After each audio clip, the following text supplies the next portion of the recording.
नमस्कार, आप देख रहे हैं हल्द्वानीलाइव.com। मैं पंकज पांडे। उत्तराखंड विधानसभा चुनाव 2022 में होने वाले हैं। चुनाव होने में अभी वक्त है, लेकिन चुनावी हवा को अपनी ओर करने के लिए राजनीतिक दलों ने पूरी तैयारी कर ली है और एक दूसरे पर आरोप और प्रत्यारोप लगा रहे हैं। इस बार उत्तराखंड विधानसभा चुनाव में दिल्ली में काबिज आम आदमी पार्टी भी उतरने जा रही है और पार्टी का दावा है कि वो 70 की 70 सीटों पर उत्तराखंड में चुनाव लड़ेगी। शनिवार को हल्द्वानी में आयोजित हुए एक जनसंवाद में मनीष सिसोदिया, जो दिल्ली के उप मुख्यमंत्री, उन्होंने भाग लिया और भविष्यवाणी की कि उत्तराखंड की जनता दिल्ली में किए गए विकास कार्यों को देखते हुए आम आदमी पार्टी को बहुमत देगी उत्तराखंड में। अब मनीष सिसोदिया जी का जो बयान है वो वायरल हुआ, तो उनके खिलाफ दिल्ली विधानसभा सीट से जो परपड़ विधानसभा सीट थी उसमें खड़े थे रवि नेगी, जो हल्द्वानी के रहने वाले हैं, वो वायरल हो गए। आज रवि नेगी जी हल्द्वानी लाइव पर मौजूद हैं और मनीष सिसोदिया द्वारा भाजपा पर जो लगाए गए उन्होंने भ्रष्टाचार के आरोप और कई आरोप उन्होंने लगाए, उसका जवाब देंगे। रवि जी, सबसे पहले तो हल्द्वानी लाइव पर आपका स्वागत है। धन्यवाद पंकज जी। रवि जी, सबसे पहले आम आदमी पार्टी दिल्ली में किए गए कार्यों की तर्ज पर उत्तराखंड में आगे बढ़ रही है, जैसे स्कूल्स और हॉस्पिटल्स की तस्वीर बदली है उन्होंने वहाँ, उसको लेकर वो हल्द्वानी में आगे बढ़ रहे हैं और जनता के पास जा रहे हैं और शायद इसीलिए 3 बार वो सत्ता पे काबिज भी हुए हैं। हाँ पंकज जी, मैं आपको बताना चाह रहा हूँ और मैं इस वीडियो के माध्यम से उत्तराखंड के लोगों को भी बताना चाह रहा हूँ, जो ये शिक्षा मॉडल और स्वास्थ्य मॉडल की बात करते हैं। आज एक झूठा शिक्षा मॉडल इन्होंने बनाया है दिल्ली में। पिछले 7 सालों में अगर कोई नया एक स्कूल बनाया हो तो मुझे ये बताएं, और पिछले 7 सालों में कोई नया कॉलेज इन्होंने खोला हो तो ये मुझे बताएं। आज दिल्ली में करीबन 40,000 टीचरों के पद खाली पड़े हैं, जो अभी ये लोग उनमें भर्ती नहीं कर रहे। आज शिक्षक इतने परेशान है, उनको और काम दिया जा रहा है। उनको जो काम, उनका मेन काम है पढ़ाने का, वो काम नहीं दिया था। उसके अलावा और इनसे काम कराए जाते हैं। आज सिर्फ स्कूल चमकाने से कुछ नहीं होता, स्कूलों में शिक्षा का स्तर भी सही होना चाहिए। आज 10वीं का रिजल्ट इनका हाल में अभी 60% इनका रिजल्ट गया। अगर ये शिक्षा मॉडल इनका दमदार होता तो एक मेरे जैसा साधारण आदमी जो एक मध्यम परिवार से आता है, उसने डिप्टी सीएम को टक्कर दे दी और मात्र 3,000 वोटों से घसीटते डिप्टी सीएम साहब जीते। अगर शिक्षा मॉडल बहुत अच्छा होता तो कई हजार से जीतते। और जिस स्वास्थ्य मॉडल की बात करते हैं, जब कोरोना काल चल रहा था, मनीष सिसोदिया को कोरोना हुआ और रात ही रात में ये सरकारी अस्पताल में भर्ती हुए, और जब इनको लगा कि सरकारी अस्पताल में कोई सुविधा नहीं है तो रात ही रात में मैक्स अस्पताल में भर्ती हो गई। अगर स्वास्थ्य सुविधाएं इतनी अच्छी हैं आपकी, तो आप रात ही रात को आपको प्राइवेट हॉस्पिटल मैक्स में क्यों जाना पड़ा? और इनके स्वास्थ्य मंत्री सत्येंद्र जैन, वो भी मैक्स अस्पताल में अपना इलाज कराते हैं। तो मैं इनसे पूछना चाहता हूँ, मुख्यमंत्री जी, अगर इतनी अच्छी सुविधा है तो आपको प्राइवेट हॉस्पिटल में जाने की जरूरत क्यों पड़ती है? क्यों आप उत्तराखंड की भोली वाली जनता को बेवकूफ़ बना रहे हैं? और जिस स्वास्थ्य मॉडल की बात करते हैं, पिछले 7 सालों में एक कोई नया इन्होंने दिल्ली में अस्पताल नहीं खोला। आज दिल्ली में कोई नया अस्पताल नहीं खोला। और दूसरा, कोरोना काल में सारे दिल्ली के अस्पतालों की पोल खुली। आज जब कोरोना काल चल रहा था, लोग अस्पतालों के बाहर दम तोड़ रहे थे, उनके पास बेड नहीं था, उनके पास आईसीयू नहीं था। सरकारी अस्पतालों की इतनी हालत खस्ता थी कि मैं आपको बता नहीं सकता। आज कोरोना की वजह से कई लोग यहाँ पे, लोगों को अपनी जान देनी पड़ी। आज विश्व में, मेरे को लगता है कि विश्व में अगर सबसे ज़्यादा कहीं अगर डेथ हुई हो तो दिल्ली में हुई होगी, जहाँ मृत्यु दर सबसे ज़्यादा था। आज कोरोना भी सबसे ज़्यादा यहाँ पे है। ये शाम को एक वीडियो जारी करते हैं सरकारी अस्पताल से, मनीष सिसोदिया जी, जब इनको कोरोना हुआ था। ये कहते हैं कि बहुत बढ़िया अस्पताल है, यहाँ अच्छी सुविधा है, अच्छे नर्स हैं, अच्छे डॉक्टर हैं। पर रात ही रात में कौन सी ऐसी आफत आ गई कि 7 बजे इन्होंने वीडियो जारी किया और रात के 11 बजे ये मैक्स अस्पताल, प्राइवेट अस्पताल में इनको जाना पड़ता है। अगर इनकी स्वास्थ्य सुविधाएं बहुत ही अच्छी है तो इनको प्राइवेट अस्पताल में जाने की जरूरत क्यों है? इनका सत्येंद्र जैन को मैक्स अस्पताल में जाने की क्यों जरूरत है? अभी दिल्ली में सबसे ज़्यादा कोरोना के पेशेंट है, सबसे ज़्यादा डेथ अगर हो रही है तो दिल्ली में हो रही है। करीबन कई हजार लोग मारे गए, जिसका ये आंकड़ा छुपाते हैं। और जब दिल्ली में कोरोना बढ़ता है तो उन्हें केंद्र सरकार की याद आती है। अभी अमित शाह जी ने सबसे बड़ा 10,000 बेडों का राधा स्वामी सत्संग है, वहाँ पे एक 10,000 बेडों का अस्पताल बनाया, वो अमित शाह जी के नेतृत्व में हुआ। उसके बाद दोबारा अभी कुछ दिनों पहले दोबारा 1,000 डॉक्टरों की एक टीम दोबारा लगी कोरोना को रोकने के लिए। पर जब कोरोना दिल्ली में बहुत ज़्यादा होता है तब इन्हें केंद्र सरकार की याद आती है और ये झूठे मॉडल की बात करते हैं। झूठा स्वास्थ्य मॉडल है, इनका कोई मॉडल नहीं है, झूठ बोलते हैं, झूठ परोसते हैं। मैं यही उत्तराखंड की जनता को बताना चाह रहा हूँ।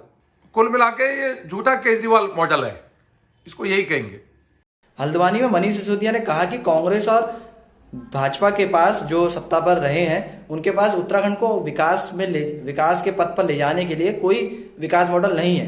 यहाँ पर विकास से ज्यादा नेताओं के स्टिंग वायरल होते हैं। देखो, आज करीबन 4 साल पूरे होने वाले हैं उत्तराखंड में भाजपा की सरकार को, और मुझे लगता नहीं कि 1 रुपये का घोटाला त्रिवेंद्र जी की सरकार में आया हो। ये बात करते हैं स्टिंग की, मैं इनसे पूछना चाहता हूँ केजरीवाल जी, आप बताइए उत्तराखंड में 4 साल राज्य को हो गए, एक घोटाला मुझे आप बताइए कि सरकार का कोई एक घोटाला हो। आज इतना उत्तराखंड राज्य में इतने काम हो रहे हैं, लगातार सरकार काम कर रही है, केंद्र सरकार और राज्य सरकार दोनों इंजन मिलकर डबल इंजन की सरकार वहां काम कर रही है। उत्तराखंड में कई कार्य हो रहे हैं इस टाइम में। मुख्यमंत्री स्वरोजगार योजना एक ऐसी योजना है जो मुख्यमंत्री जी ने जारी करी और उन करोड़ों उत्तराखंड के लोगों को, जो बेरोजगार लोग थे, उन्हें रोजगार करने का मौका दिया। जो दिल्ली से कोरोना काल में लोग वहाँ, इसे दिल्ली की सरकार की वजह से उन लोगों को उत्तराखंड आना पड़ा, उन लोगों को रोजगार देने का काम हमारी सरकार, त्रिवेंद्र जी की सरकार कर रही है। आज लगातार वहाँ पे आयुष्मान भारत योजना, इतनी बड़ी योजना जो 5 लाख रुपए का बीमा कवर करती है, ऐसी योजनाएं चल रही हैं। आज राष्ट्रीय राजमार्ग में कई हजार करोड़ की परियोजना चल रही है, जो ऑल वेदर रोड बन रही है, वो माननीय नरेंद्र मोदी जी का सपना है। और लगातार शिक्षा की बात करते हैं। आज एजुकेशन, सबसे बड़ा एजुकेशन हब है कोई है तो उत्तराखंड में है, चाहे वो आप नैनीताल में जाइए, चाहे आप वो देहरादून में जाइए, चाहे भीमताल में जाइए। आज बाहर के लोग उत्तराखंड में पढ़ाने के लिए अपने बच्चों को तैयार रहते हैं। ये बात करते हैं कि शिक्षा मॉडल, आज इनका शिक्षा मॉडल दिल्ली में फेल है, पर उत्तराखंड में मुझे लगता है कि त्रिवेंद्र की सरकार एक अच्छा काम कर रही है। उत्तराखंड को बने 20 साल हो गए हैं, लेकिन रोजगार, पलायन और हेल्थ और शिक्षा का स्तर जो है उसका विकास बिल्कुल नहीं हुआ है। सरकारी स्कूल बंद हो रहे हैं क्योंकि यहाँ कमीशनखोरी है, यह कहना है दिल्ली के उप मुख्यमंत्री मनीष सिसोदिया का। ये कमीशनखोरी की बात करते हैं। एक अभी जो स्कूल बन रहा है जिसमें 40 करोड़ से ज्यादा लगा चुके हैं, और आरटीआई के माध्यम से खुलासा हुआ कि एक कमरे में इन्होंने 33 लाख रुपए लगा दिए। अब बताइए, एक कमरा, जो स्कूल का कमरा है, जो बच्चे पढ़ते हैं, उसमें 33 लाख रुपए ये लगा रहे हैं। तो कमीशनखोरी कहाँ है, उत्तराखंड में या दिल्ली में है? ये उत्तराखंड के लोग काफी समझदार हैं, और मुझे लगता है कि इनको जरूर आने वाले समय में इनका बिल्कुल खाता भी नहीं खुलेगा, और हर सीट में इनकी जमानत जब्त होगी, हमें विश्वास है। आम आदमी पार्टी ने दिल्ली में पानी, बिजली मुफ्त की, महिलाओं को बसों में फ्री यात्रा दी, और इसी तरीके से वो उत्तराखंड में भी कार्य करेंगे। लेकिन अन्य राज्य जैसे उत्तराखंड में भ्रष्टाचार इतना है, उनका कहना है मनीष सिसोदिया जी का, कि भ्रष्टाचार इतना है कि विकास कार्य रुक जाते हैं। जिससे ये बिजली पानी की बात करते हैं, बिजली का जो फिक्स रेट था, जो शीला जी की सरकार में मात्र 30 या 25 रुपए था, और हमारी मदन लाल खुराना जी की सरकार थी बीजेपी की, उस टाइम भी 20 या 25 रुपए फिक्स रेट था। पर आज 130 रुपए इन्होंने फिक्स रेट कर दिया। बिजली खर्च करे ना करे 130 रुपए आना ही आना है। और ये बात करते हैं, बिजली की बात करते हैं। आज मैं इनसे पूछना चाहता हूँ, बिजली के दर इतने इन्होंने बढ़ा दिए, कॉमर्शियल में दर बढ़ा दिए, और जिस बिजली विभाग की ये बात करते हैं, जब ये सत्ता में आने से पहले कहते थे लोगों को हम सस्ती बिजली देंगे और हम कंपटीशन कराएंगे, बड़ी बड़ी कंपनियों को यहाँ बुलाएंगे, ऑडिट करेंगे, और पिछले 7 साल से कोई ऑडिट नहीं हुआ, कोई कंपनियां नहीं है, और प्राइवेट कंपनियों को लाभ पहुंचाने का काम कर रहे हैं। जो टैक्स के रूप में हम टैक्स भरते हैं, उसी में बिजली कंपनी को फायदा पहुंचाते हैं। और बात करते हैं ये पानी की, आज दिल्ली में सबसे ज्यादा गंदा पानी है तो दिल्ली में है। अभी एक WHO की रिपोर्ट आई, उसमें बताया कि दिल्ली में 27 सबसे ज्यादा गंदा पानी दिल्ली में है। दिल्ली के लोग सबसे ज्यादा गंदा पानी पी रहे हैं। आज जल बोर्ड कई सौ करोड़ के घोटाले लॉस में है। आज जल बोर्ड बिकने की कगार में आ गया, प्राइवेटीकरण करने वाले हैं, और ये बात करते हैं कि हमने एक नई क्रांति लाई। मैं इनसे पूछना चाहता हूं, आज बसों की हालत इतनी खस्ता है, जिस बस की बात करते हैं कि महिलाओं को हमने फ्री करी, अरे भैया डीटीसी बंद होने के कगार में है, 2022 में डीटीसी खत्म हो जाएगी। एक भी नई बस इन्होंने अपने कार्यकाल में नहीं करी। आज 7 साल इनका कार्यकाल होने वाला है, दिल्ली में कोई नई बस इन्होंने लागू नहीं करी। आज ये बात करते हैं कि हमने बहुत अच्छा काम किया। अभी इनको केंद्र ने 100 बसें दी दिल्ली में, अभी 7 सालों में इन्होंने एक बस नहीं खरीदी, जहां तहां बसें खराब हो जाती हैं। अभी केंद्र सरकार ने 100 बसें इलेक्ट्रिक बसें इन्हें दी, और दूसरी तरफ त्रिवेंद्र जी की सरकार अभी हाल में 3 दिन पहले उन्होंने देहरादून में उद्घाटन किया, और इलेक्ट्रिक बसें और CNG बसें वहां चालू होने वाली हैं, हो चुकी हैं। ये बात करते हैं हमने इतना काम किया, ये झूठे मॉडल की बात करते हैं, और मुझे लगता है कि जनता इनके बहकाव में नहीं आएगी। मनीष सिसोदिया ने मौजूदा CM त्रिवेंद्र सिंह रावत जी को चैलेंज दिया है कि आइए आप किसी भी मंच में मेरे से मिलिए और उत्तराखंड में जो आपने विकास कार्य किया है उसके बारे में जरा मुझे बताइए और जनता को भी याद दिलाइए कि आपने यह कार्य जनता के लिए किया है। डिप्टी सीएम मनीष सिसोदिया जी को पूछना चाहता हूं कि आप कहते हैं कि ओपन डिबेट कर सकते हैं त्रिवेंद्र राव जी से, आप मेरे से डिबेट करिए ना ओपन। मैं आपके अगेंस्ट चुनाव लड़ाऊं और आप हारते हारते जीते, बड़ी मुश्किल से एक एक वोट से आप जीते हैं, आप मेरे से बात करिए ना। आपने अगर इतना बड़ा काम करा होता तो आप पटपड़गंज विधानसभा में एक तरफा जीतते। और आप काम की बात करते हैं। त्रिवेंद्र जी की सरकार लगातार काम कर रही है। आज त्रिवेंद्र जी सरकार स्वरोजगार योजना के तहत उन हजारों लोगों को रोजगार देने का काम कर रही है। आज आयुष्मान भारत 5 लाख रुपए का बीमा देने का काम हमारी सरकार कर रही है। आज राष्ट्रीय राजमार्ग में कई हजार करोड़ रुपए का जो प्रोजेक्ट लगातार काम चल रहा है, जिसमें लगातार वहां के लोगों को भी रोजगार मिल रहा है, वहां के लोगों को काम मिल रहा है, वो हमारी सरकार कर रही है। आप बात करते हैं कि आप मेरे से करिए डिबेट। आपने इतनी बुरी हालत कर रखी है इस विधानसभा की। आज इस विधानसभा में लोग पटपड़गंज में निकल नहीं सकते घरों से, गंदा पानी आप पिलाते हैं, सीवर आपके ब्लॉकेज है। आप बात करते हैं त्रिवेंद्र जी से डिबेट की, आप मेरे से डिबेट करिए, खुला आपको चैलेंज करता हूं। त्रिवेंद्र जी की सरकार लगातार कई वर्षों से मुफ्त राशन दे रही है। अभी कोरोना काल में जहां पहाड़ी एरिया था, जहां पे लोग नहीं पहुंच सकते थे, वहां तक खाना पहुंचाने का हमारी सरकार ने करा और लगातार हम लोग काम कर रहे हैं और इतने युद्ध स्तर में काम कर रहे हैं और उसी की वजह से आज भारतीय जनता पार्टी वहां मजबूत स्थिति में है।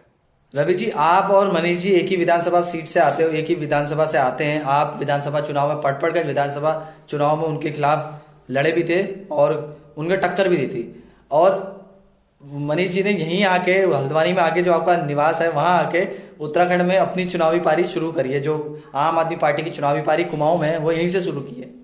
सिसोदिया जी मेरी विधानसभा में यहाँ से पटपड़गंज से लड़े चुनाव और इन्हीं को मैंने यहाँ धूल चटाई और आने वाले समय में हल्द्वानी में भी इनको हम धूल चटाएंगे। और एक एक वोट से ये जीतने के लिए मजबूर हुए। एक एक वोट उप मुख्यमंत्री कॉपी पेन लेके गिन रहा था, ये पूरा देश जानता है। और जो ये उप मुख्यमंत्री बात करते हैं कि आने वाले समय में हम अच्छा करेंगे, मैं इनको बताना चाह रहा हूँ, ये वही उप मुख्यमंत्री है जो दिल्ली में शाहीन बाग के साथ खड़ा होता था और जिस टाइम में पूरी शाहीन बाग पूरा रास्ता ब्लॉक था, जब वहां पे बसों में आग लगाई जा रही थी, अमन उब्तुल्ला खान इनका विधायक बसों में आग लगा रहा था, उस टाइम में सबसे पहले मुख्यमंत्री उनका सपोर्ट कर रहा था। ये ऐसे लोग हैं जिन्होंने अभी हाल में, आपको याद होगा, उत्तराखंड की ईष्ट देवी जिसकी हम पूजा करते हैं, नंदा देवी की तुलना इनने गाजीपुर के पहाड़ से कर दी, जो कूड़े का ढेर है। इनकी मानसिकता दिखाता है, इनकी मानसिकता ये दोहराता है कि ये कितनी गंदी सोच के लोग हैं। और ये दिल्ली में जो दंगा कराते हैं, एक तरफ दिल्ली में दंगा कराते हैं, दूसरी तरफ ये नंदा देवी पहाड़ की तुलना ये कूड़े के ढेर से कर देते हैं। और मैं एक चीज और बता दूं, जो दिल्ली में दंगे कराए जिसमें कई निर्दोष लोग मारे गए, इनका ताहिर हुसैन है, इन्हें दंगे कराए। और हम कैसे भूल सकते हैं उत्तराखंड का एक लाल दिलवर नेगी जो उस दंगे में इनके पार्षद ताहिर हुसैन ने उसके शरीर के कई हिस्से काट दिए और मार दिया।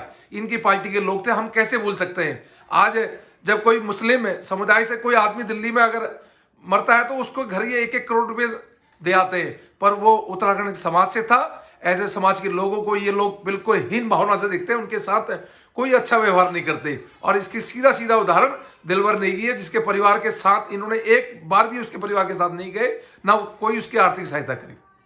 नहीं रवि जी, यहाँ पर बात विकास कार्य की हो रही है। अब दिल्ली में आम आदमी पार्टी ने विकास कार्य किए हैं, इसलिए उन्हें 3 बार सत्ता मिली है। उसी तरीके से आप बोलते, हम लोग सभी बोलते हैं या आप लोग बोलते हैं जो दूसरे पार्टी से जुड़े हैं कि हम लोगों ने विकास किया तभी हमें सत्ता मिली। तो ये बात दिल्ली की आम आदमी पार्टी के भी लागू होती है। मैं आपको केजरीवाल के असल मॉडल की बात करता हूँ। ये अभी इन लोगों कहा हम शिक्षा लोन देंगे। आप मुझे बता दीजिए उप मुख्यमंत्री मनीष सिसोदिया जी, आपने पटपड़गंज विधानसभा में 5 लोगों के ऐसे नाम गिना दीजिए जिसको आपने शिक्षा लोन दिया हो। आपने कुछ नहीं दिया। अभी आपको याद होगा, उत्तराखंड के लोगों को मैं याद दिलाता हूं, एक निकिता नेगी थी जो उत्तराखंड की बेटी थी। वो बेटी दिल्ली सरकार के खर्चे से बाहर गई थी और देश का नाम ऊंचा करने, पर वो बेटी वहां डूब गई। डूबने के बाद उस परिवार की 1 रुपए की इन्होंने सहायता नहीं करी और आज तक उसकी मौत का कारण पता नहीं चला, पुष्टि नहीं कर पाए।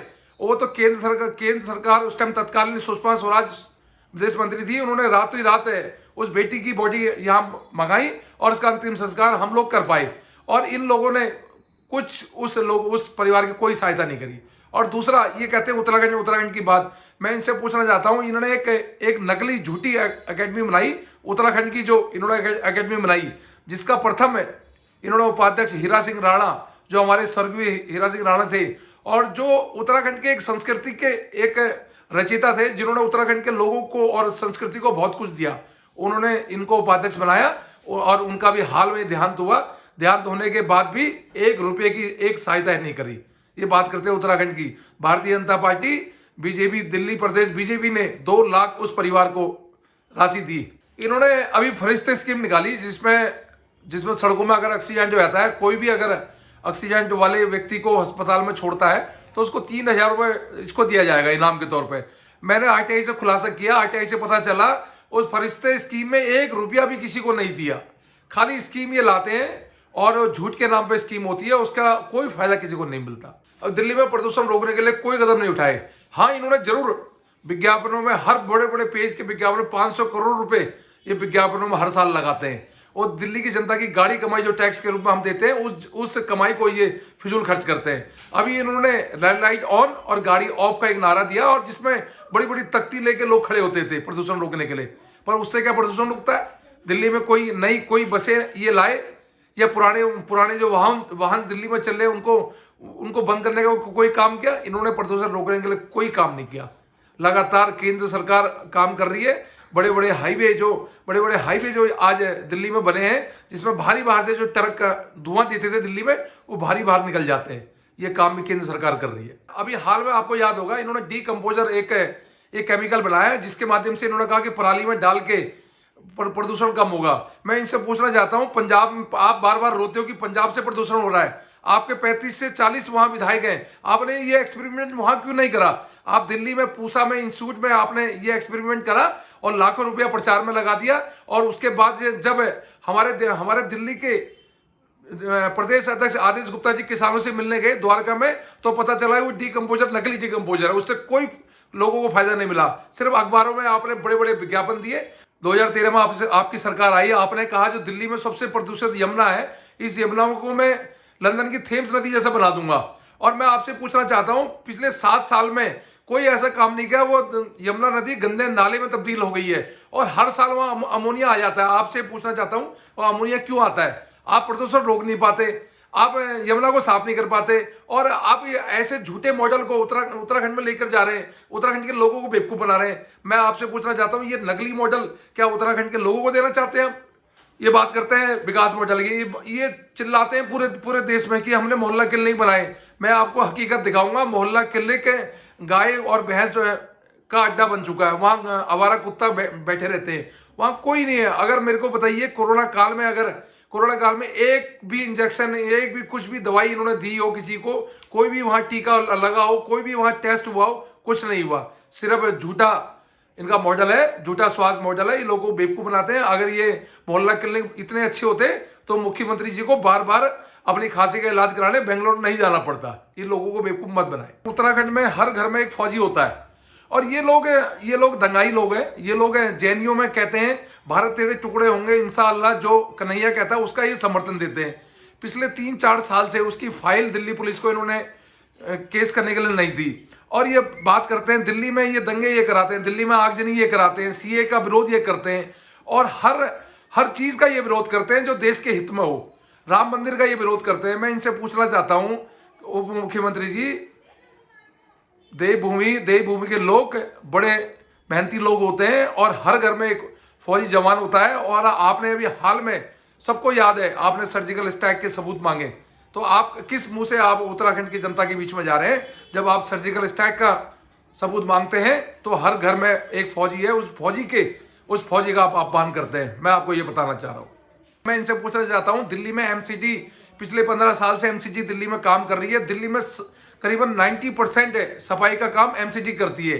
डेंगू चिकनगुनिया जब बीमारी आती है तो ये एमसीडी के लोग खड़े होकर काम करते हैं। जब दिल्ली में कोरोना काल था, जब लोग रात को सो के उठते थे सुबह, तो सारी सफाई सड़कें एमसीडी के लोग साफ करते थे।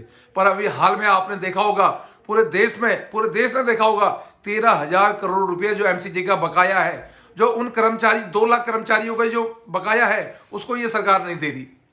क्यों नहीं दे रही? क्योंकि ये एमसीडी को बदनाम करना चाहते हैं। और इतनी बुरी हालत इन्होंने आज दिल्ली की कर चुके, जनता जानती है। जब उप मुख्यमंत्री जी उत्तराखंड का भ्रमण कर रहे थे तब हमने इनके कार्यालय में ढाबा बोला और हमने उन्हें 2 लाख सफाई कर्मचारियों को जिनका हक मिलना चाहिए, जो 13,000 करोड़ रुपए ये लोग खा के बैठे हुए हैं, हमने उस हक के लिए हमने लड़ाई लड़ी और हजारों कार्यकर्ता रोड में निकले। दिल्ली की 70 विधानसभाओं में हमने आक्रामक लड़ाई लड़ी और हम जब तक ये लड़ाई लड़ेंगे जब तक ये दिल्ली के उन सफाई कर्मचारियों को वेतन नहीं देंगे।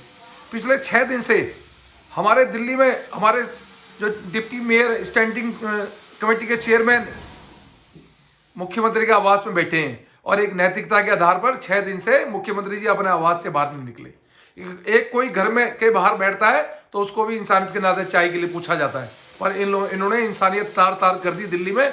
आज मुख्यमंत्री जी ने एक हैवानियत वाला अपना चेहरा दिखाया दिल्ली में। आज जिस गाजीपुर खत्ते की बात इन्होंने हमारी इष्ट देवी नंदा देवी से तुलना करी, वो गाजीपुर का खत्ता पिछले कई सालों से बुरा हाल था। आज जब से हमारे ईस्ट दिल्ली के लोकप्रिय सांसद गौतम गंभीर जी ने सांसद बने, उन्होंने पहले दिन ही अपना टारगेट सेट किया और उस खत्ते को कम करने का काम, कूड़े के ढेर को 50 फीट नीचे काम करने का काम हमारे गौतम जी ने किया। और आए दिन ये गौतम जी को नीचे गिराने का काम कोशिश करते हैं, षड्यंत्र रचते हैं, झूठ बोलते हैं, झूठ परोसते हैं।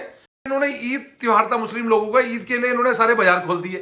पर अभी हाल में आपको याद होगा जब छठ पूजा थी, छठ पूजा में इन्होंने छठ पूजा में रोक लगा दी, पूरी दिल्ली में इन्होंने रोक लगा दी। ये वही लोग हैं जब बार बार पूर्वांचल के लोगों को टारगेट करते हैं। ये प्रवासी उत्तराखंड पूर्वांचल दोनों लोगों को टारगेट करते हैं। इन्होंने पूर्वांचलियों के बारे में कई बार आप शब्द बोले। अभी हाल में आपको याद होगा इन्होंने कहा पूर्वांचलियों के लिए कि 500 रुपये लेके आते हैं, दिल्ली में इलाज करा के चले जाते हैं फ्री में। तो ये प्रवासी लोगों को बिल्कुल भी पसंद नहीं करते। और दूसरा जो प्रदूषण था, बार बार ये केजरीवाल जी हर बार रोते, हर साल इसी टाइम रोते कि पराली से प्रदूषण हो रहा है। अभी केंद्र सरकार की एक रिपोर्ट आई कि कोई पराली से प्रदूषण नहीं होता, सिर्फ 5% पराली से प्रदूषण होता है और 95% प्रदूषण इनकी गलत नीति से होता है। आज सबसे ज्यादा एक्यू लेवल जो है दिल्ली में प्रदूषण का, सबसे ज्यादा प्रदूषित कोई शहर है पूरा वर्ल्ड का, वो दिल्ली है। 27 यहाँ पे इतना बुरा हाल है कि आप सोच नहीं सकते। और प्रदूषण को रोकने के लिए कोई इन्होंने ठोस कदम नहीं उठाई। हर बार ये गंदी राजनीति करते हैं, हर बार ठीक रहा ये पराली में फोड़ते हैं। बार बार आपको जिस मॉडल की बात करते हैं, विकास मॉडल की बात, आपने इनका विकास मॉडल असल में देखना है तो पटपड़गंज विधानसभा में आकर देखें आप। इतनी सड़कों के इतने बुरे हाल है। मैं इस विधानसभा में रहता हूं। अगर आप सोचिए ये दिल्ली के उप मुख्यमंत्री थे, अगर ये बहुत अच्छा मॉडल में काम कर रहे होते तो ये 40-50 हजार से चुनाव जीतते, पर मात्र 3,000 से रगड़ के चुनाव जीते। आज पटपड़गंज की जनता इतनी बेहाल है, जगह जगह सड़कें खुदी हुई हैं। इनका जो कार्यालय है उसका मैंने स्टिंग ऑपरेशन किया था, आप मेरे पेज में जाकर इसको लाइक कर देख सकते हैं, आपको सारी इनकी असलियत पता चल जाएंगी। ये लोगों को बेवकूफ बनाने का काम करते हैं। कोई 1 रुपये का काम इस विधानसभा में नहीं हुआ। जगह जगह सड़कें टूटी हुई हैं, नाली ब्लॉक हैं और सीवर ब्लॉक है और बहुत ही बुरा हाल है। हर साल 500 करोड़ रुपए विज्ञापनों में लगाते हैं। यही आपका झूठा शिक्षा मॉडल है, यही आपका झूठा स्वास्थ्य मॉडल है, यही झूठा विकास मॉडल है। आप दिल्ली के लोगों को बेवकूफ बनाने का आप काम करते हैं। मनीष सिसोदिया ने एक और आरोप लगाया कि भाजपा और कांग्रेस सत्ता के लिए लोगों का इस्तेमाल करते हैं, उन्हें वोट हासिल हो इसलिए झूठे वादे करते हैं।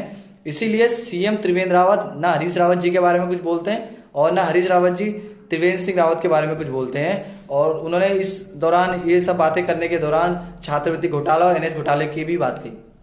मैं इनको ये बताना चाह रहा हूँ, उप मुख्यमंत्री जी मनीष सिसोदिया जी, जब 2013 में पहली बार जब आप अन्ना आंदोलन से जब आप राजनीति में कूदे और आपने कहा कि मैं कभी भी कांग्रेस से गठबंधन नहीं करूंगा और शीला दीक्षित को मैं जेल के अंदर जैसी सत्ता में आएंगे उनको जेल के अंदर भेजूंगा। मैं आपसे पूछना चाहता हूं, आप मंचों में बड़ी 256 पेज की कॉपी लेके घूमते थे, वो पन्ने कहां चले गए? आपने 2013 में सबसे पहले जिस कांग्रेस के साथ आप कहते थे सरकार नहीं बनाऊंगा, उसी के साथ समर्थन लेके आपने दिल्ली में सरकार बनाई। और आप बात करते हैं घोटाले की, सबसे ज्यादा अगर घोटाले वाली सरकार थी तो कांग्रेस थी। कांग्रेस के साथ आप एक रातों रात आप मिल गई। अभी हाल में लोकसभा का चुनाव गया, लोकसभा के चुनाव में आपने पूरी कोशिश करी कि आप इनके साथ मिलकर चुनाव लड़े, पर कांग्रेस ने आपके साथ चुनाव नहीं लड़ा। और तो आप बात करते हैं घोटाले की। आप मुझे बताइए 5 साल के अंतर्गत अगर उत्तराखंड में कोई 1 रुपये का घोटाला हुआ हो, कोई 1 रुपये का किसी प्रकार हाई कोर्ट ने कोई सुनवाई करी हो घोटाले की, आप मुझे बताएं। आप झूठ की राजनीति करते हैं। दिल्ली में आपने झूठ परोसा लोगों को, दिल्ली के लोगों को बेवकूफ़ बनाया। अब आप उत्तराखंड में जाने की तैयारी कर रहे हैं, उत्तराखंड के भोली वाली जनता को बेवकूफ़ बनाने का काम कर रहे हैं। रवि जी, आपकी जो पॉपुलैरिटी है, आप चुनाव लड़ने के बाद कुछ ज़्यादा हुई है, और इसे देखते हुए चुनावी माहौल, चुनाव में आप एक दिल्ली चुनावों के बाद आप एक युवा, देश के युवा नेता के तौर पर उभरे हैं। क्या विधानसभा चुनाव के दौरान भी हल्द्वानी को या उत्तराखंड को आप दिखेंगे कि आप एक स्टार प्रचारक के रूप में उत्तराखंड में आएंगे? क्योंकि विधानसभा सीट में भले ही आपको हार मिली, लेकिन उत्तराखंड के लोगों के दिल में आपने जगह जरूर नहीं। हाँ, इस बार मैं एक युवा नेता के तौर पे निकल के आया हूँ, पर इसका सारा श्रेय मैं उन्हें उत्तराखंड के देवभूमि के लोगों को और पूरे देश के लोगों को मानता हूँ, जिन लोगों ने अपार समर्थन दिया, अपार प्यार दिया, और मैं उनका हृदय से ऋणी हूँ। और पार्टी के शीर्ष नेतृत्व का भी धन्यवाद है। उन्होंने एक ऐसे साधारण परिवार के लोगों को चुनाव लड़ाया, और जिनके अंदर कुछ करने की क्षमता थी, ऐसे लोगों को चुनाव लड़ाई। ये भारतीय जनता पार्टी के शीर्ष नेतृत्व का कमाल था जो मैं आपके बीच में आया। और हाँ, मुझे उम्मीद है कि आने वाले समय में शीर्ष नेतृत्व मुझे कुछ उत्तराखंड में कोई जिम्मेदारी देगा चुनाव के समय, और मैं जरूर आपके बीच में रहूंगा, क्योंकि मेरी जो असली ताकत है वो आप लोग ही हैं, और आप लोगों की वजह से आज मैं दिल्ली में स्थापित हूं, क्योंकि आप लोगों ने यहाँ पे मुझे प्यार दिया, आशीर्वाद दिया, तभी मैं यहाँ स्थापित हो पाया। रवि जी, हल्द्वानीलाइव.com को वक्त देने के लिए बहुत बहुत धन्यवाद, और उम्मीद करते हैं कि आप जो सामाजिक कार्य कर रहे हैं उसमें जुड़े हैं, उत्तराखंड से निकलकर, अल्मोड़ा से, हल्द्वानी से निकलकर आप दिल्ली में उत्तराखंड का नाम रोशन कर रहे हैं राजनीतिक क्षेत्र में, वो आप जारी रखेंगे और उत्तराखंड का नाम रोशन करेंगे। बहुत बहुत आपका दिल से धन्यवाद। और कम से कम उत्तराखंड के लोगों को ये पता चलेगा कि कितना ये झूठ बोल के गए यहाँ पे। इस लाइव के माध्यम से पूरा उत्तराखंड के लोगों, जनता के बीच में मेरी आवाज जाएगी, और लोगों को बिल्कुल इनकी असलियत के बारे में बिल्कुल पता चलेगा। हल्द्वानी लाइव पर आज के लिए बस इतना ही। जुड़ रहिए हमारे साथ। धन्यवाद।